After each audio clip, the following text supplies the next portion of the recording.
Shalom saudara-saudara yang Tuhan Yesus kasihi.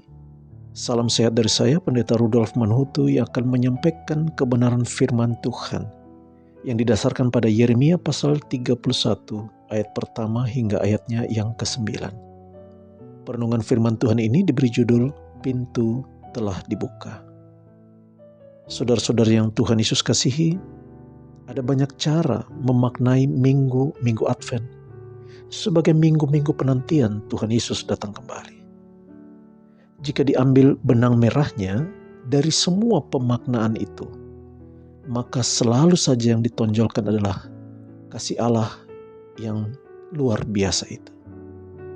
Salah satu cara memaknainya adalah dengan melihat Advent sebagai tanda bahwa Tuhan kembali membuka pintu anugerah bagi umat yang dikasihinya. Dari kitab Yeremia pasal 31 ayat yang pertama hingga ayat ke-9 ini terdapat dua ayat yang menunjukkan akan hal ini. Yang pertama, saudaraku, bisa kita melihat dalam ayatnya yang ke-6 yang menyatakan sungguh akan datang harinya bahwa para penjaga akan berseru di gunung Efraim, ayo marilah kita naik ke Sion kepada Tuhan Allah kita. Ayat ini mengingatkan kita pada kitab Kejadian pasal 3 ayat 23 hingga 24 tentang pengusiran manusia yang telah jatuh ke dalam dosa. Ketika itu Tuhan Allah mengusir manusia dari Taman Eden, dan sejak itu manusia tidak lagi boleh datang kepada Tuhan karena dosa-dosanya.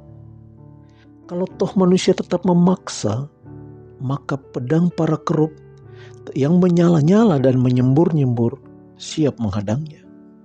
Tetapi kini saudaraku, para penjaga itu malah berseru di gunung Efraim, ayo marilah naik ke Sion kepada Tuhan Allah kita.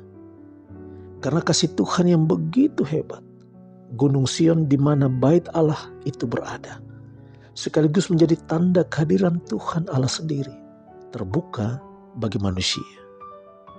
Yang kedua, saudaraku, kita jumpai dalam ayat ke-8.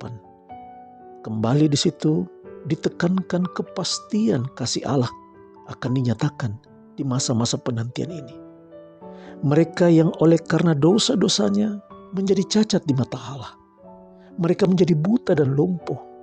Sungguh ini membuat mereka tidak berlayak lagi di hadapan Allah. Selain itu mereka juga dianggap mengandung dosa sebagai hasil perselingkuhan rohani mereka dengan dosa. Sehingga mereka sungguh tidak layak dikasihi. Tetapi bukan main hebatnya kasih Tuhan itu. Kini Tuhan Allah, karena kasihnya itu, membuka tangannya lebar-lebar. Mereka akan kembali kemari. Mungkin saja dengan menangis, dengan air mata pertobatan dan penyesalan. Tetapi Tuhan menyambut dengan hiburannya yang sejati. Tuhan akan memimpin mereka ke sungai-sungai, di jalan yang rata di mana mereka tidak akan tersandung. Sebab kata Tuhan dalam ayat 9, sebab aku telah menjadi bapa Israel dan Efraim adalah anak sulungku. Saudara-saudaraku yang kekasih dalam Tuhan Yesus, Tuhan Allah yang sungguh mengasihi itu telah dan akan datang kembali melalui putra tunggalnya bagi siapapun yang mau bertobat, mau menikmati kasihnya. Karena itu sekiranya saudara mendengarkan suara Tuhan saat ini, janganlah mengeraskan hatimu. Undangan ini telah datang, dan sambutlah Sang Raja keselamatan itu, lalu hiduplah untuk kemuliaannya. Dia hadir melalui putranya Yesus Kristus Juru Selamat kita yang hidup, yang telah berkorban demi keselamatan kita. Bukan kita yang telah melayakkan diri untuk menikmati kasih sejati Tuhan itu, melainkan Tuhan Yesus sendiri yang telah melayakkan kita melalui pengorbanannya di atas kayu salib. Saudaraku, jangan sia-siakan kesempatan ini. Pintu telah dibuka buat kita. Datanglah, berserahlah, bertobatlah, dan nikmati kasihnya yang agung itu. Tuhan Yesus memberkati saudara. Amin.